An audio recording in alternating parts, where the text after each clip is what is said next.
नमस्कार दोस्तों, आपका अपना चैनल के YouTube प्लेटफॉर्म पर आपका तहे दिल से स्वागत। दोस्तों, महाराष्ट्र का पवार घराना पूरी तरह से हिला हुआ है और महाराष्ट्र की राजनीति में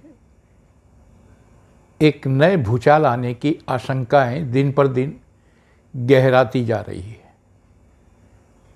इसकी वजह यह है कि जो मौजूदा मुख्यमंत्री हैं महाराष्ट्र के एकनाथ शिंदे, उन्होंने अपनी राजनीतिक सूझबूझ से एक ऐसी नींव डाल दी है महाराष्ट्र की राजनीति में जिससे अन्य राजनेता भी प्रेरणा लेने लगे हैं। अब आपके दिमाग में ये सवाल कौंध रहा होगा कि भाई वो कौन सी ऐसी नींव डाली उन्होंने। तो दोस्तों, शिवसेना जो हमारे हिंदू हृदय सम्राट बाला साहब ठाकरे ने बनाई थी और उनके निधन के बाद उसकी जिम्मेदारी अपने बेटे उद्धव ठाकरे को सौंपी थी, यानी अपनी विरासत उन्होंने उद्धव ठाकरे को सौंपी थी। मगर उद्धव ठाकरे अपनी महत्वाकांक्षा के चलते उस शिवसेना से हाथ धो बैठे। उन्होंने हालांकि 2019 के चुनाव में भारतीय जनता पार्टी के साथ गठबंधन करके चुनाव लड़ा और जनादेश युति को मिला था। बहुमत मुख्यमंत्री देवेंद्र फडणवीस के चेहरे पर मिला था, मगर उन्होंने फडणवीस को धोखा दिया, यानी अप्रत्यक्ष रूप से जनता को धोखा दिया। वो कांग्रेस और एनसीपी के साथ जुड़ गए, महाविकास आघाड़ी के नाम से सरकार बना ली, मुख्यमंत्री बन गए, मगर उनको इसका भारी खामियाजा भुगतना पड़ा, क्योंकि उद्धव ठाकरे की जो गलती थी उस गलती को शिवसेना के 40 विधायक नहीं चाहते थे कि वो उस गलती के साथ जुड़े रहें, ताकि आगे आने वाले चुनाव में उन्हें फजीहत का सामना न करना पड़े।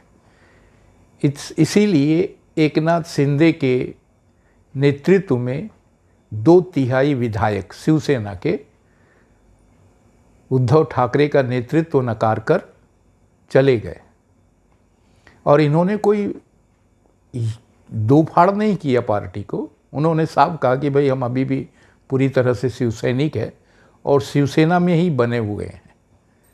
कहने का आशय ये कि उन्होंने अपनी समझ से, अपनी चतुराई से पूरी की पूरी शिवसेना पर कब्जा कर लिया। वो पहले से ये तय करके चले थे कि भैया हमको इस तरह से चलना है और बाला साहब की जो हिंदुत्व की विचारधारा है उसके साथ हमें बने रहना है, और वही काम आया उनके। चुनाव आयोग ने उन्हें मान्यता भी दे दी और तीर कमान जो धनुष्य बाण है वो चुनाव निशान भी दे दिया।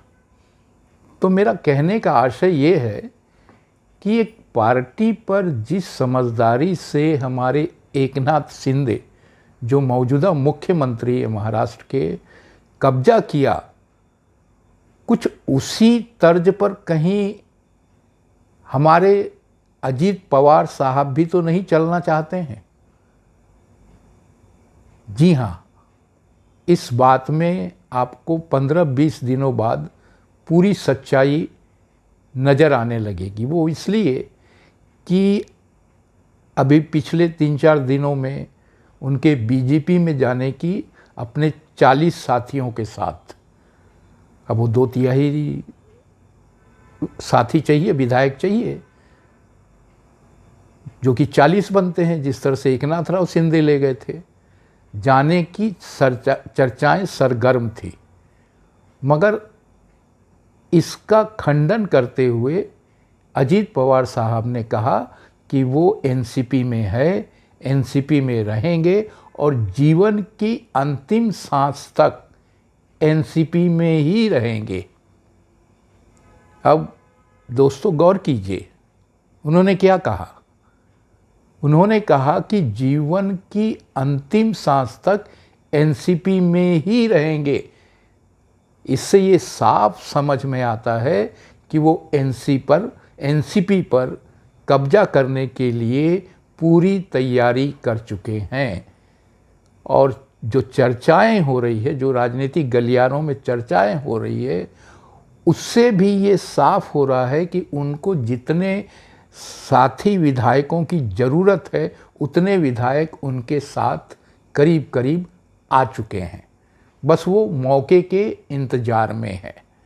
इसीलिए उन्होंने माहौल को थोड़ा शांत करने के लिए इस बात का खंडन कर दिया कि वो बीजेपी में नहीं जा रहे हैं, यानी कहने का आशा है कि वो एनसीपी में ही है। हालांकि वो तो बीजेपी में नहीं जाएंगे, ये बिल्कुल तय है, वो एकनाथ शिंदे की राह पर ही चलेंगे। और इस बीच उनकी छोटी बहना शरद पवार साहब की बिटिया सांसद सुप्रिया सुले ने भी एक ऐसा बयान दे दिया। उन्होंने ये तक दावा किया कि भाई आने वाले 15 से 20 दिनों में दिल्ली और महाराष्ट्र में 2 विस्फोट होने वाले हैं। अब वो विस्फोट किस रूप में होंगे, इसको लेकर अटकलें लगाई जा रही है। एक अटकल तो अजीत पवार साहब को लेकर है कि वो हो ना हो, क्या कहते हैं उसे, एनसीपी पर, नेशनलिस्ट कांग्रेस पार्टी पर अपना कब्जा कायम रखने के लिए सारी जुगत लगा रहे हैं। और ये हमको उस वक्त पता चलेगा, अभी तो कुछ, जब तक कि सुप्रीम कोर्ट में शिंदे बनाम उद्धव ठाकरे का जो मसला चल रहा है, उस मसले का जब तक फैसला नहीं आ जाता, और ये आने ही वाला है, उस फैसले के बाद ही इस तरह की गतिविधियां और तेज होने की संभावनाएं हैं। और अजीत पवार ये मान कर चलिए कि उनको शरद पवार से दूरी बनाने की पूरी तरह से नौबत आ गई है, क्योंकि 23 साल पुरानी एनसीपी से कदम मिलाकर चलने वाले अजीत पवार साहब उस वक्त से परेशानी में आ गए हैं जब से शरद पवार साहब की बिटिया सुप्रिया सुले विदेश से महाराष्ट्र आई और उसने राजनीति में कदम रखा। और वो जहाँ से पहले चुनाव लड़ा करते थे शरद पवार साहब, बारामती से चुनाव लड़कर सांसद बनी हुई है। शरद पवार साहब ये चाहते हैं कि वो अपनी वसीयत, अपनी विरासत और अपना उत्तराधिकारी सुप्रिया सुले को बनाए। स्वाभाविक है, वो उनके पिता है, एक पिता अपने बेटे या बेटी को ही अपनी विरासत सौंपता है। जिस तरह से बाला साहब ठाकरे ने अपने बेटे उद्धव ठाकरे को शिवसेना की विरासत सौंपी।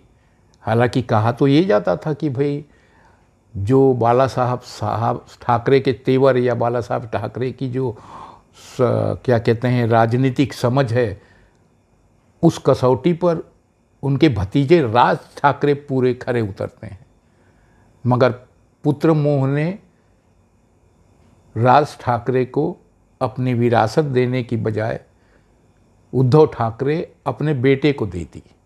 तो ये कोई बात नहीं, ये तो होता है कि एक पिता अपने बेटे के प्रति या बेटियों के प्रति ये लगाव रखता ही है। तब ये साफ समझ में आने वाली बात है कि वो शरद पवार भी, और शरद पवार सुप्रिया सुले के प्रति ज़्यादा रुझान दिखा भी रहे हैं। जब से वो उनकी बिटिया राजनीति में आई है तब से वो कई मर्तबा जाने अनजाने कह चुके हैं, प्रत्यक्ष अप्रत्यक्ष रूप से कह चुके हैं कि वो अपनी बिटिया को मुख्यमंत्री बनते हुए देखना चाहते हैं। महाराष्ट्र की पहली महिला मुख्यमंत्री के रूप में देखने की उनकी संभवतः इच्छा होगी और इसीलिए वो अपनी पुत्री को आगे बढ़ाने के लिए जितना भी बन सकता है कोशिश करते हैं। मगर सुप्रिया सुले में वो बात नहीं है जो उनके बड़े भाई, चचेरे भाई अजीत पवार में है। अजीत पवार एक अच्छे जनाधार वाले नेता हैं, उनकी कार्यकर्ताओं में अच्छी पैठ है और बड़े ही कर्मठ हैं। इस सब के बावजूद हमारे एनसीपी के मुखिया शरद पवार साहब ने जब भी कांग्रेस और एनसीपी ने मिलकर गठबंधन में सरकार बनाई तो पवार साहब ने अजीत पवार को मुख्यमंत्री बनाने के लिए कोई प्रयत्न नहीं किया बल्कि रोड़ा अटकाया। इसकी गहरी फांस अजीत पवार साहब के मन में है।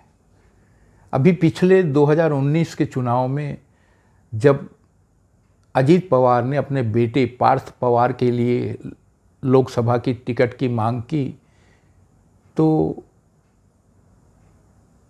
शरद पवार साहब ने थोड़ा अनमनापन दिखाया, मगर काफ़ी रिरियाने के बाद उनको मावल से लोकसभा की टिकट दी गई। टिकट तो मिल गई एनसीपी की लोकसभा की पार्थ पवार को, मगर एनसीपी ने ही शरद पवार के, कहा जाता है कि शरद पवार के इशारे पर एनसीपी के कार्यकर्ताओं नेताओं ने पार्थ पवार को हराने के लिए सारा काम किया और पार्थ पवार हार गए। जबकि वहीं उनके पोते रोहित पवार जो विधानसभा का चुनाव जीत चुके हैं, उनको जितवाने के लिए शरद पवार के कहने पर इन्हीं एनसीपी के कार्यकर्ताओं ने पूरा जोर लगा दिया और रोहित पवार अपना विधानसभा का चुनाव जीत गए। तो मेरा कहना ये है कि भाई शरद पवार का रुझान अपनी विरासत सौंपने के लिए क्या कहते हैं उसे, सुप्रिया सुले और रोहित पवार की तरफ है। इन सब चीज़ों को देखकर, और फिर शरद पवार साहब 82 वर्ष के हो चुके हैं, हालांकि वो राजनीति में उतने ही सक्रिय है अभी भी, बल्कि पहले से कहीं ज़्यादा सक्रिय नज़र आ रहे हैं। तो उनकी सक्रियता को देखकर अजीत पवार के मन में ये डर, ये आशंका घर कर गई है कि मेरे लिए एनसीपी में अपने चाचा के साथ बंध कर चलना, यानी अपने आप को कहीं ना कहीं जकड़ लेना है। और इसी जकड़न से मुक्ति पाने के लिए उन्होंने एक बड़ी ज़बरदस्त रणनीति बनाई है कि क्यों ना एकनाथ शिंदे की तरह ही एनसीपी पर कब्जा किया जाए। अब ये कब्जा करने में उन्हें और कितने दिन लगेंगे, इसका नतीजा हम लोगों के सामने, जनता के सामने कब आएगा, इसका तो हमको आपको इंतज़ार करना पड़ेगा। तो दोस्तों, ये मानकर चलिए कि ये होगा और यही वो विस्फोट है, ये महाराष्ट्र का विस्फोट है। अब दिल्ली के किस विस्फोट की सुप्रिया ताई चर्चा कर रही थी, उसका अनुमान लगाने में तो थोड़ा और वक्त लगेगा, और जैसे ही अनुमान लगेगा उस अनुमान को लेकर मैं आपके सामने आऊँगा। तो आज के अंक में इतना ही। धन्यवाद।